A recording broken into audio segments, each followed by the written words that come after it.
So my name is Cassim and I'm the engagement lead for Kooth in Southwest London. I'm covering Merton, Sutton, Wandsworth, Kingston, Richmond and Croydon. And my job is to go out and tell as many people as I can, who either young people between the ages of 10 to 25 about Kooth, or adults who work with those young people about Kooth as well.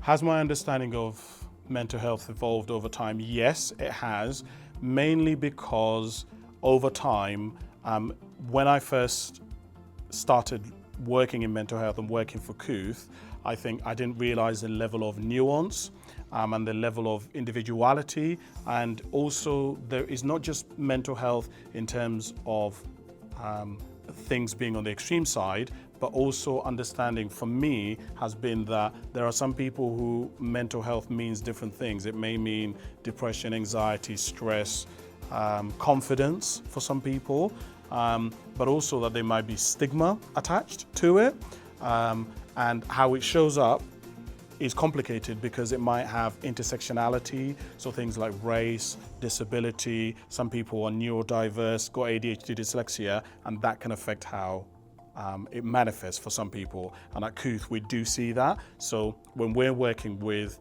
young people, we're working with people 10 to 25 who come to us, it's all about person-centered and individuality, and looking at contextual safeguarding, specifically, and how we can safeguard and support that person instead of generalizing. What are the biggest barriers that prevent men from seeking help? I think first and foremost is stigma. I also think that there is barriers in terms of how many barriers to access. So one, the boys and men need to know that it exists. This is part of the reason why at Kooth I'm always going everywhere. Wherever these boys and young men or anyone who deals with them, I'll go there, because you cannot access what you don't know exists. And then secondly, which is another barrier, is you have to know how it's going to help you. So I talk a lot about productivity and how mental health can help you with relationships, to know yourself better so that you can show up and connect with people better. You can even improve your work, and it can help you become more productive in your workplace. And clearing your headspace allows you more room to be able to be creative and follow your passions.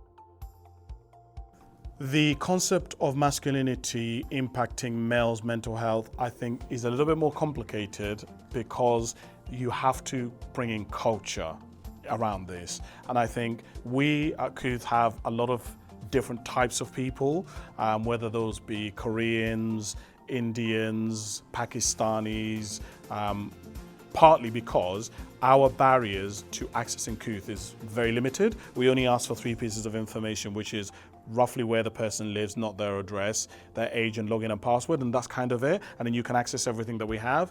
And I think because of that, it's complicated because it then means different people are coming for different reasons, coming from different backgrounds. So one of the things that I would say is around masculinity is that there is a generational divide. I think if you're coming, for example, and I'll use myself as an example, I come from a household where my parents are very traditional and conservative. Whereas I've been brought up in the British education system, whereas they got brought up in the African, Ugandan education system. So their culture and the systems they've been brought up in are slightly a bit different, whereas I'm a lot more open. Me and my friends, we talk about mental health and masculinity and its different variations. And I also think it's influenced by social media. I think social media does influence masculinity and how you perceive it, and also the relationships you engage in. So that's why at Kooth, one of the things we're constantly trying to do is pulling things apart. And I do workshops on trying to pull it apart in what's masculinity, how does masculinity change as you grow?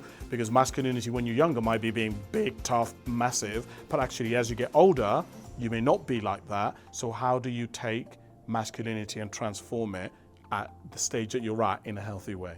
Well, if you're wanting to seek help, as I'm sure you can understand, Kooth is really the first port of call for us.